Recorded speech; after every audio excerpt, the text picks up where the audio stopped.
Boa tarde, satisfação imensa, o programa Palavra Viva com você. Nessa tarde abençoada, mais uma vez nós estamos aqui com o programa Palavra Viva, o pastor Silas com você. E nós estaremos hoje ministrando uma palavra: ser cristão não é fácil. Por que não é fácil, pastor Silas? Pelas doutrinas de Jesus? Pelo mundo que aflige de certa forma, fazendo com que os prazeres banais do mundo deixem as pessoas atordoadas e não queiram seguir as doutrinas de Cristo? Não, senhores. Tem algo mais relevante aí adiante. Nós estaremos tratando sobre esse assunto. Será um tópico abençoado, profundo, e nós estaremos tratando nesta sexta-feira. É o último dia da semana, para mim que está aqui com você, então sábado vai chegando aí, aliás, o penúltimo dia da semana, sábado, o último dia. Então, um prazer imenso estar adentrando o seu lar, a sua casa, e hoje estarmos falando sobre ser cristão não é nada fácil. Louvado seja o nome de Jesus. Professar essa fé 35 anos para mim foi uma bênção, mas posso lhe deixar a você bem claro, foram algumas catástrofes que veio à minha vida, algumas perseguições, e foram problemas seríssimos que enfrentamos, mas nada disso nos separou do amor de Cristo e nem deixamos de usar o nome cristão. Hoje muitas pessoas usam o nome de cristão e não sabem nem o que é ser este nome e o significado e por que usam. Mas nós vamos estar tratando aqui na esfera espiritual, não teológica, não religiosa, mas na íntegra, ser um autêntico cristão. Quero orar com você neste momento. Pai querido, louvamos a Ti pelas vidas que estão nos assistindo do outro lado deste vídeo, Senhor, deste monitor, famílias que têm sempre acompanhado este programa. Ó Deus, venha abençoá-los, Senhor, todas essas famílias, essas pessoas que nos ouvem, que a Tua palavra tenha um efeito poderoso sobre elas, transformando suas vidas, repreendendo o inimigo que não tenha poder sobre a vida delas, que a paz abundante do Senhor esteja nos seus lares, na sua família, repreendendo doenças, os filhos que estão envolvidos à criminalidade, seja repreendido este mal e a libertação sobre eles. Em nome de Jesus nós Te louvamos, Senhor. Amém e amém. Bom, nós vamos hoje aqui meditar na palavra de Deus. Ser cristão não é fácil. Por que, pastor?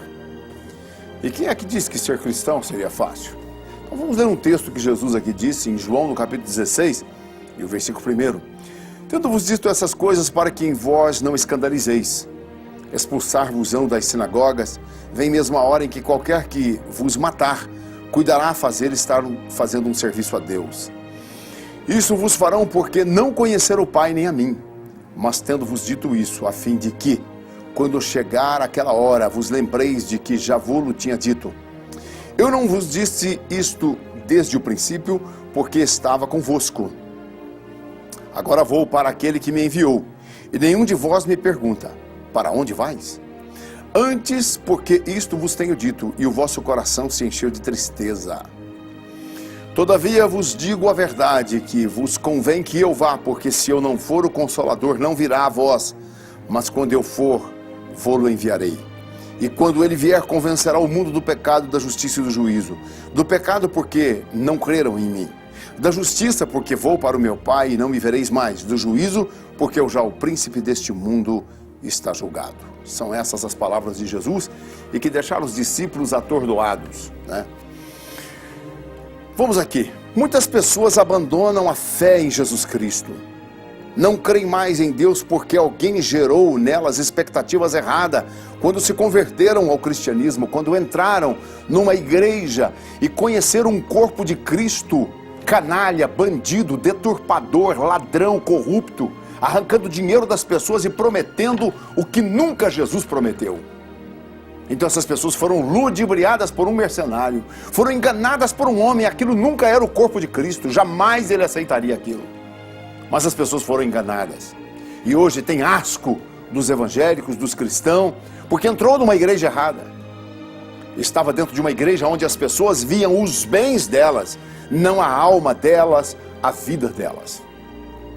Então que tristeza, isso é chato quando a gente toca nesse assunto, mas é triste. E ainda hoje existem essas igrejas, onde as pessoas chegam desesperadas procurando na palavra de Deus um consolo, um alívio, e lá está um mercenário em cima do púlpito, pregando mentiras, engano, trapaça, deslealdade, querendo ludibriar os incautos e dar golpe nas pessoas. E as pessoas, depois de sofrer todo o revés, elas olham e dizem, não quero Cristo, não quero o Evangelho. Mas elas nunca conheceram o Evangelho. elas nunca tiveram diante de um evangelho.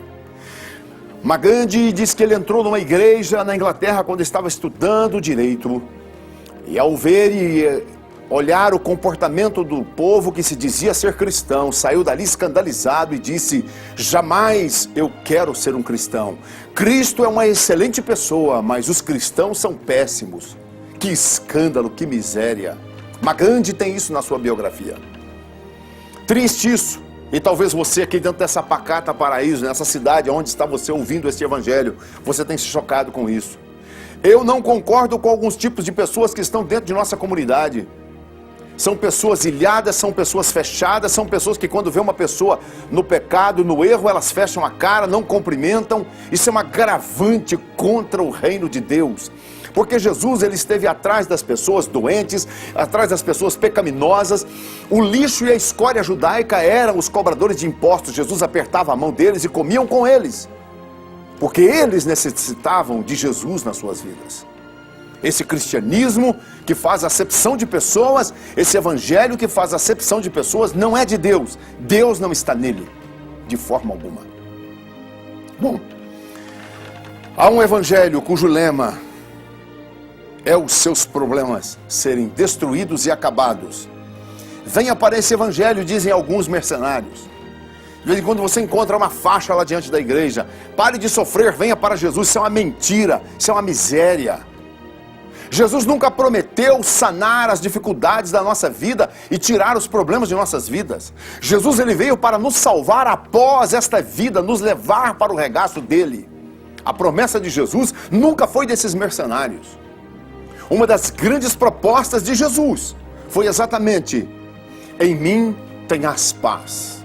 O que ele estava dizendo? Você vai enfrentar todos os tipos de problema que todas as pessoas estão enfrentando.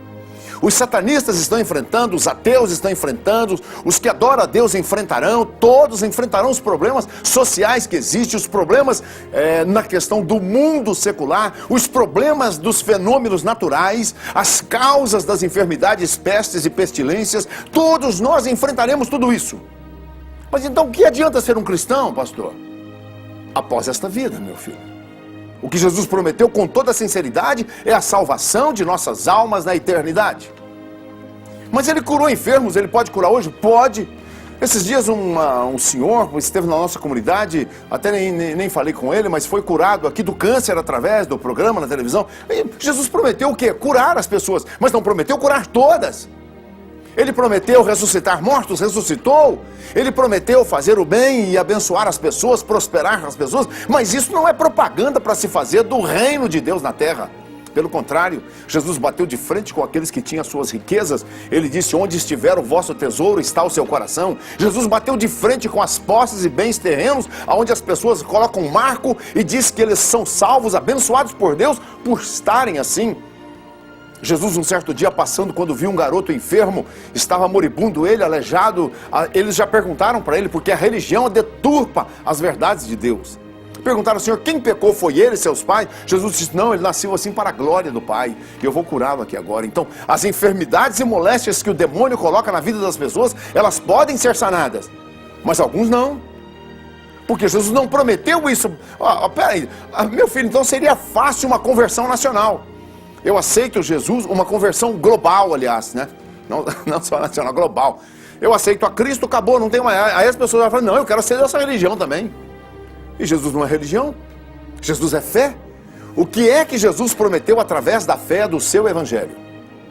Jesus prometeu estar conosco, enviar um consolador para estar conosco, porque quando os males, as tempestades nos acometer, nós não vamos suicidar, nós não vamos entrar em loucura, arrancar cabelo. Quando os nossos parentes morrerem, quando a nossa pessoa que amamos, os nossos filhos que amamos, entrar na sepultura, não vamos descabelar, não vamos ter uma crença que nunca mais vamos vê-los, não vamos pensar que chegou o fim e que a vida não entra uma paz em nós radiante que nos conforme enfrentar este mundo e vivermos em paz com Deus. Esse é o cristianismo que Jesus ofereceu. Mas não é sobre isso que eu quero falar. Não, eu quero falar sobre outro problema maior de sermos cristãos.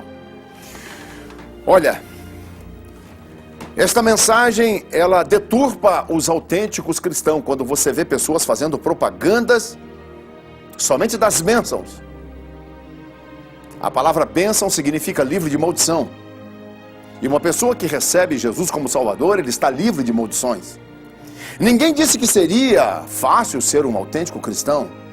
Pelo menos a Bíblia deixa claro isso. Jesus, ele não disse para os seus discípulos que seria um mar de bonança e um privilégio total aqui na terra. Pelo contrário, ele chamou, ele falou, olha, vocês vão ser perseguidos. Se eles perseguiram a mim, eles vão perseguir vocês. Se eles estão matando a mim, eles vão matar vocês. Eles vão lutar contra as suas vidas, vão querer destruir vocês. Não é fácil ser um autêntico cristão por causa da rejeição que nós sofremos. Eu particularmente nunca vi tanta rejeição aos cristãos como na época em que eu estou vivendo, numa ideologia contrária ao cristianismo, tanta zombaria, ataques e até mesmo os físicos, né? E quantos cristãos hoje estão vivendo escondidos, por exemplo, quando você não se iluda, viu? Não se iluda. Você sabe onde está a maior igreja cristã do planeta Terra? Você sabe onde está? Na China comunista. Estão enfiados nos buracos, não tem pastor, não tem templos para eles agregarem, porque lá o comunismo não aceita que se fala de Jesus. A China é o país mais cristão do mundo, a China comunista. Lá está o maior número de cristãos, autênticos e genuínos, sendo mortos e assassinados cada vez que se descobre, matam as famílias inteiras. Mas eles pegam o evangelho de Jesus e o seguem. E eles poderiam dizer o seguinte, mas vale a pena ser um cristão? Então, por que existe esse antagonismo contra o cristianismo? Porque o diabo que circula este mundo e que rege as pessoas que estão neste mundo, não querem que na eternidade as pessoas possam descansar com Cristo. O diabo quer que as pessoas vivam por aqui, procurando os seus bens, sua alegria, sua paz, neste momento momentânea, uma felicidade passageira, iludindo você para que você não corra atrás de sua salvação, para que na eternidade você esteja juntamente com ele nas trevas, aonde ele estará separado de Deus. Essa é a dura verdade que as pessoas não querem ouvir. As pessoas acham que vêm para Cristo para receberem a cura física, para que os seus entes queridos não sejam mortos, para que eu possa me tornar uma pessoa rica e próspera. Não, senhores. É claro que isso nem se compara com os acontecimentos que se passaram com o passado na vida dos apóstolos. Você não imagina o que os apóstolos passaram? Pedro, por exemplo, ele foi morto, crucificado de cabeça para baixo. Pedro, não existe um osso de Pedro, foi queimado tudo. Meteram fogo no camarada vivo. Não sobrou um pedaço de Pedro para contar a história.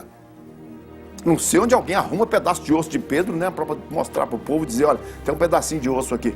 Meteram fogo nele vivo. Queimaram tudo. Tiago foi decapitado. Paulo foi decapitado. Você imagina a perseguição do passado, como eu mostrei aqui no Coliseu, né? Onde eram colocadas as famílias dos cristãos para serem mortos pelos animais.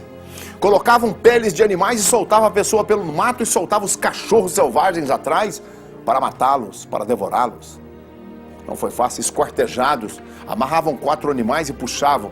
O cristianismo, ele é rejeitado não porque ele é uma religião que somente luta contra o pecado, mas é porque o cristianismo, ele bate de frente com toda a orla pecaminosa que o diabo tem lançado no globo terrestre.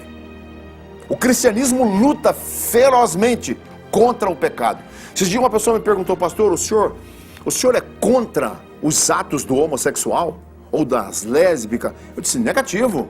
Deus deu o livre-arbítrio, é como eu posso ser contra isso? As pessoas são livres.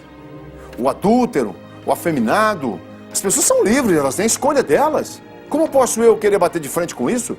Agora, eu não concordo com a liberdade que eles querem em praça pública, como também eu não concordo com um casal de namorado.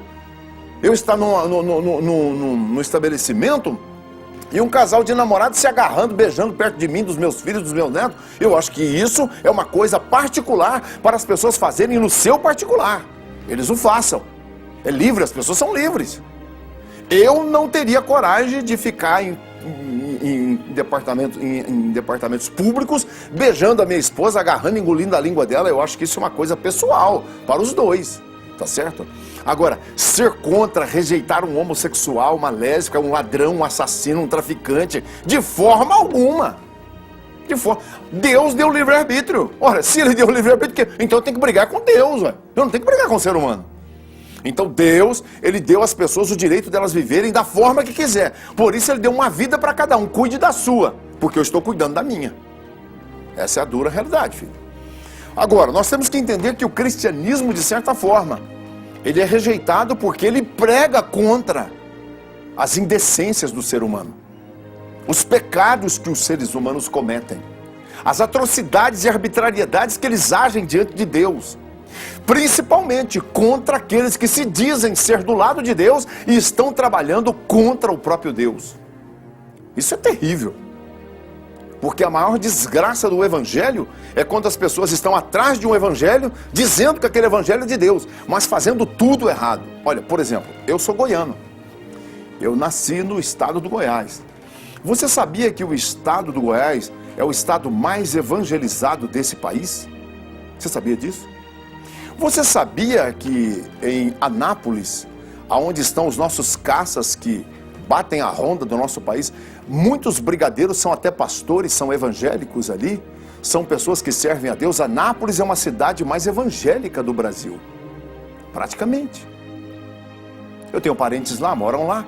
Algum tempo atrás eu visitei lá os caças brasileiros, lá estive dentro de um caça brasileiro com um brigadeiro que é um pastor evangélico. Mas por que o senhor está dizendo isso, pastor? Porque lá nós fomos perseguidos e apedrejados. Meu pai ia levar um tiro do vice-prefeito da cidade quando ele atirou na esposa do pastor Honorato, por perseguição aos cristãos. Não aceitava. Era de 1960, não se aceitava uma pessoa evangélica, cristã, carregar uma Bíblia em vias públicas. Eram assassinados. Lembro-se, naquela época, que os matadores, os jagunços atacavam famílias e matavam. Os fazendeiros davam ordem para matar pastores que vinham evangelizar o Goiás. E eu me lembro então que a esposa do pastor Honorato, que se não me engano está viva em Uberlândia, com o projétil ainda no crânio. O vice-prefeito atirou ela pela nuca, dentro da cozinha, fazendo comida com a criança no braço, de ódio de cristãos, de evangélicos. Foi uma caça, sofremos muito. Quando meu pai veio para Sales de Oliveira, na época, em 1962, nós apanhamos naquela cidade, porque a única igreja evangélica que se instalou era a igreja do papai. Papai pregando o evangelho, bateram nos meus irmãos, jogaram o leite fora. Se eu era criança, eu lembro disso. Tinha 3 anos de idade e eu nunca mais me esqueci disso. Papai, nós tivemos que fugir então, fomos morar em Uberlândia. Em Uberlândia, e então a coisa piorou mais, porque uma autoridade eclesiástica da cidade, ele se converteu ao evangelho. Aníbal Reis era uma autoridade eclesiástica muito conhecida na região e no Brasil, porque era um dos homens religiosos muito culto neste país. Parece que me falava 4 idiomas na época. Cidade de Orlândia, se você puxar essa história, você vai saber. Fomos tocados daquela cidade, fomos perseguidos, meus irmãos apanharam. Meu pai quase foi assassinado em Orlândia, ano de 1964. Eu trago na minha pasta de memória grandes perseguições que nós sofremos por sermos evangélicos e cristãos. Me lembro da escola de sofrer golpes, minha matéria ser reprovada quando estava certa, porque eu era um cristão, um evangélico. Lembro-me disso. Era rejeitado, escusado.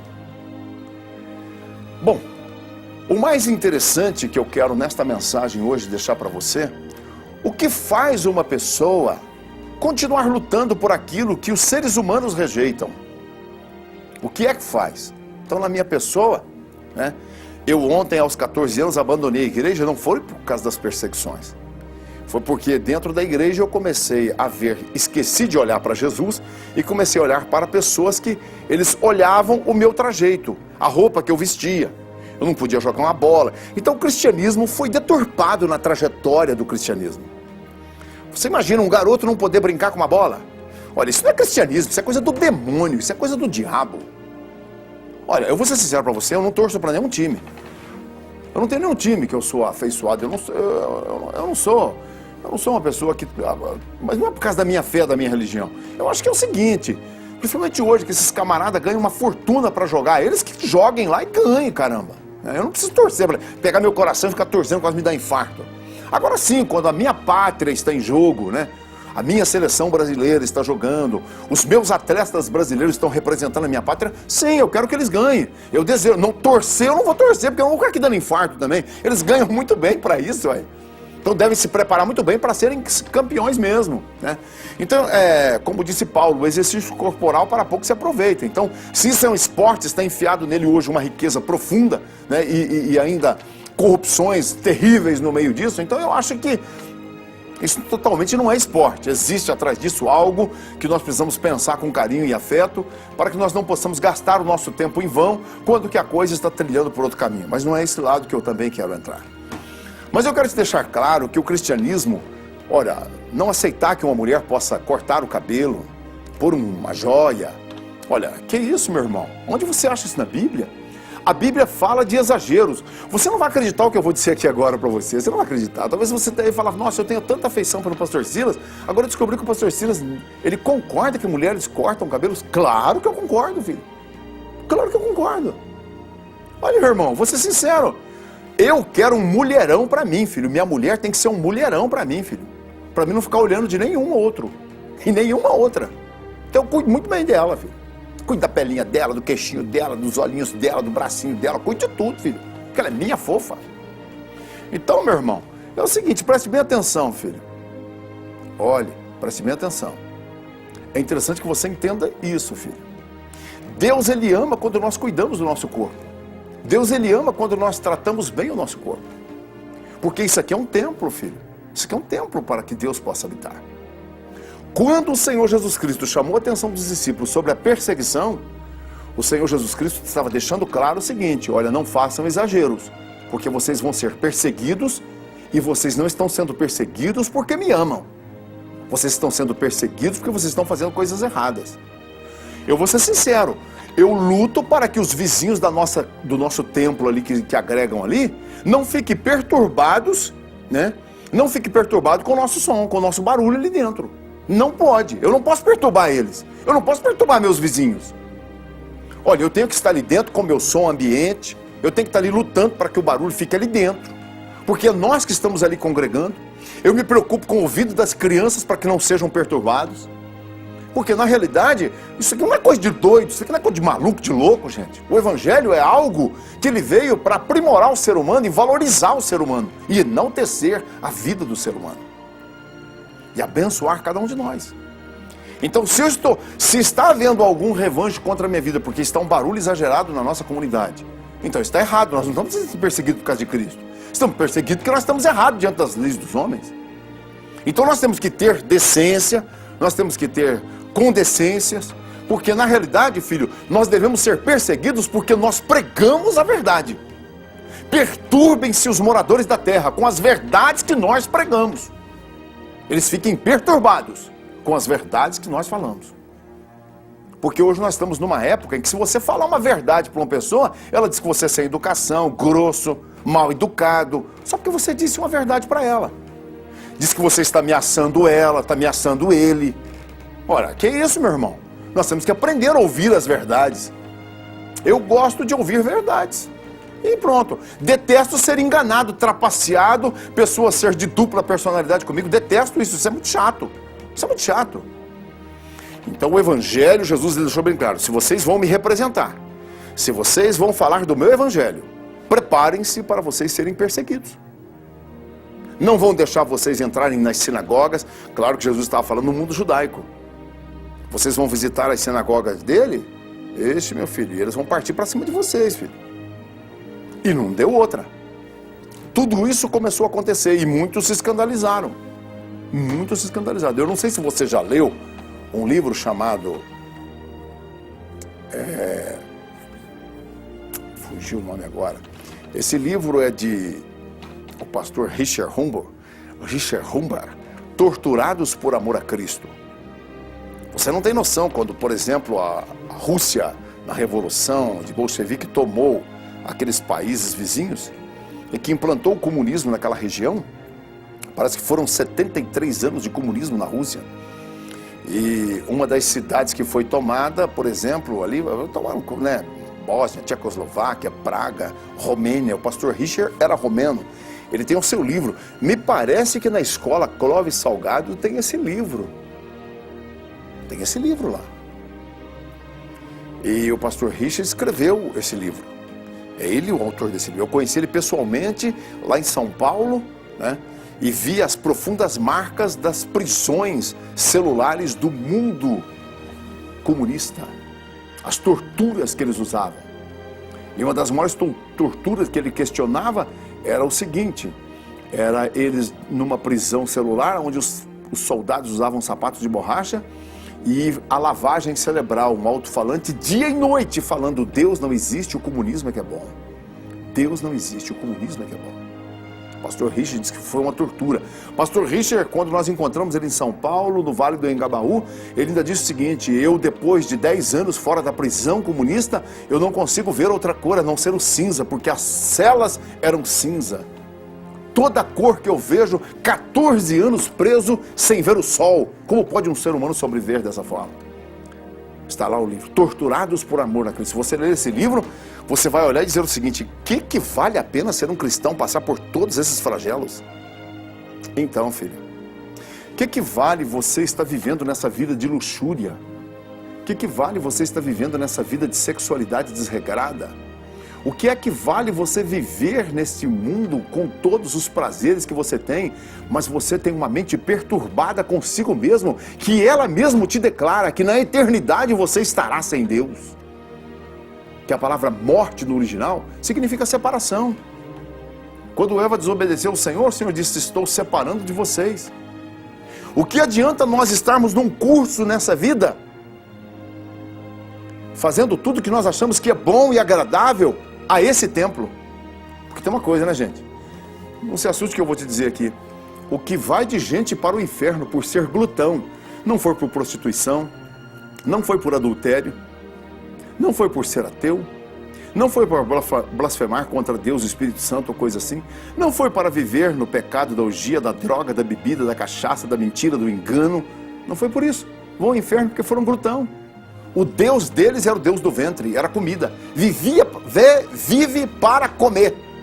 E quer comer, e quando a comida não lhe apraz, amaldiçoa, xinga, briga, e é uma miséria.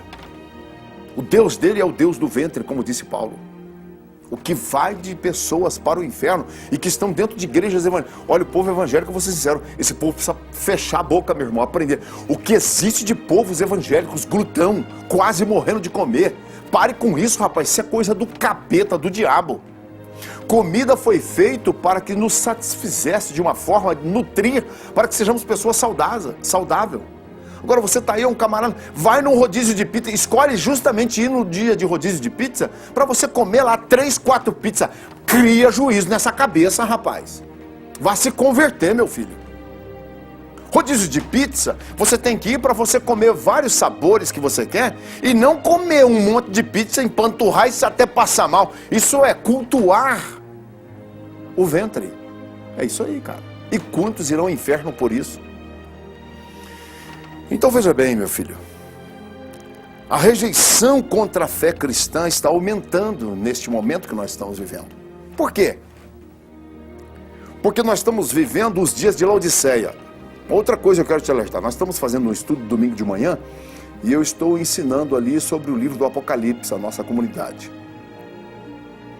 E eu estava dizendo a ele o seguinte: as 7 igrejas da Ásia, elas denunciam 7 estados que a igreja cristã iria sobreviver, iria viver até o arrebatamento da igreja. Hoje nós temos 2 igrejas só de Cristo na terra. 2. Uma é a igreja de Laodiceia e a outra é a igreja de Filadélfia. Uma se opõe à outra. A igreja de Laodiceia é a igreja rica. Você sabia que os laodiceenses, eles eram gregos, estavam sob o domínio dos romanos, houve um terremoto que a cidade foi destruída? Você sabia que eles não aceitaram as verbas públicas do Império Romano para restaurar Laodiceia? que era uma igreja suntuosa e rica, era uma cidade riquíssima. Para começar, era uma cidade que na época ela tinha uma indústria têxtil que quase mantinha o globo terráqueo. Segundo, ela tinha um remédio, um colírio para os olhos, você pode ler lá na carta, ela tinha um colírio para os olhos, e que isso era mercadejado também globalmente. O mundo inteiro aportava-se e ia à cidade de Laodiceia para comprar esse colírio. Por isso Jesus recomenda que compre o colírio dele e não de Laodiceia. E estava ali uma igreja. Era uma igreja de pessoas tão ricas, tão milionárias, tão trilionárias, que os pobres não tinham chance. Quando que a igreja de Filadélfia era uma igreja pobre, mas era uma igreja que enfrentava a perseguição e sabia separar entre os mercenários e os autênticos cristãos. Era a igreja de Filadélfia. Então hoje só restou duas igrejas, a igreja de Laodiceia e a igreja de Filadélfia. Como você sabe que essa igreja é a igreja de Laodiceia? São igrejas que o templo é que fala mais alto. Você olha o templo, você vê aquilo, templos tão suntuosos, tão ricos, que chama a atenção das pessoas. Quando que na realidade, o que deve se chamar a atenção das pessoas para servir a Cristo, é o que se prega dentro daquele templo. É o que se ensina em cima daqueles púlpitos. Não é o que está na aparência. Jesus disse, o reino de Deus, ele não vem com aparência exterior. Ele está entre vós. O reino de Deus não é comida e nem bebida, mas ele é alegria, gozo e paz no Espírito Santo. Este é o reino de Deus. Então eu chego num reino de Deus, eu chego num lugar onde se fala o Evangelho, eu chego lá com todos os meus problemas, as minhas maracutaias, eu chego lá com toda a miséria de adultério e prostituição e pecado que eu pratico. Eu chego ali, Deus, ele me visita porque ele ama pecadores. Deus quer te visitar. Deus quer entrar na sua vida. Deus não disse que as pessoas ricas também seriam lenha no fogo do inferno, mas ele disse que os ricos deveriam saber que as suas riquezas, elas resolvem os problemas terrenos, mas na eternidade não compra nada o seu dinheiro. Eles precisavam submeter aos mesmos processos, aceitando a Cristo como Salvador e tendo ele como remidor de todos os seus pecados. A igreja de Laodiceia comprava e pagava altíssimo pelos seus pecados para continuarem nas práticas. Mas a igreja de Laodiceia era uma igreja pobre, onde as pessoas humildes chegavam e entregavam a sua vida, escravos entregavam suas vidas. Então hoje tem duas igrejas na terra, se dizendo ser cristãs. A igreja de Laodiceia e a igreja de Filadélfia. Não há meio termo. Cristo está visitando as igrejas de Filadélfia. Igrejas onde as pessoas são simples, aonde chega, nós temos lá pessoas que são advogados, eu tenho lá pessoas que já cultuaram ali como médicos, e aí, são todos tratados iguais, todos nós ali somos iguais. Existe uma palavra no mundo latim que diz homo similis somos, que quer dizer aqui nós todos somos iguais. Para Deus ele não faz acepção de pessoas. O próprio Jesus disse que na minha casa é chamada casa de oração e não casa de negócio. O que é uma casa de oração? Você chega ali com milhões e você não compra a culpa dos seus pecados. Você chega ali com uma criança para levar, para receber uma oração e apresentar essa criança para que ela possa ser abençoada como seu filho. Não se paga, isso não custa. Você vai casar, você não paga essa bênção sacerdotal. Você morreu um ente querido, não existe dinheiro que se possa pagar para abençoar a família nessa hora de dor, de luto. Isso é uma vergonha ter que cobrar para fazer um funeral de uma família. Isso é uma vergonha. Ter que cobrar um casamento para abençoar, isso é uma vergonha. Isso não existe, meus filhos. Deus, ele disse, é de graça. E se eu recebi de Deus, como é que eu vou querer cobrar dos homens? Isso é de graça, gente. Então, o repúdio pelo cristianismo é muito grande hoje, pela maneira que o cristianismo se comporta, pela maneira que o cristianismo age, pela transparência que os cristãos estão agindo no mundo afora. Eles denunciam o pecado. Adultério é pecado. Você não estará com Deus na eternidade. Prostituição, promiscuidade é pecado. Você está errando o alvo, é o prazer da carne. Os únicos prazeres da carne que Deus aceita são aqueles prazeres que você faz com Ele, tendo paz dele. Pastor, o senhor está louco, o senhor está doido, esse evangelho vai tocar muita gente da sua igreja. Podem sair, fiquem à vontade. Vocês têm o direito de sair. Este é o evangelho do reino de Deus na terra. Jesus disse, ele disse bem claro: vinde a mim todos que estáis cansados e sobrecarregados, e eu vos aliviarei. Jesus prometeu alívio das tormentas mentais, neurológicas. Jesus nos prometeu uma paz de um sono tranquilo de noite, confiante que Ele é o nosso Salvador. Ele disse, nas suas últimas palavras desse texto, ele diz: todavia vos digo a verdade, convém que eu vá, porque se eu não for, o Consolador não virá. Ele estava falando do Espírito Santo aqui na terra. A igreja de Cristo que não tem o Espírito Santo, ou a igreja de Cristo que não recebe o batismo com o Espírito Santo, a igreja de Cristo que não recebe o dom de línguas estranhas, é uma igreja que não tem o Paracleto, não tem o Consolador. Então ele disse assim: quando ele vier, convencerá o mundo do pecado, da justiça e do juízo.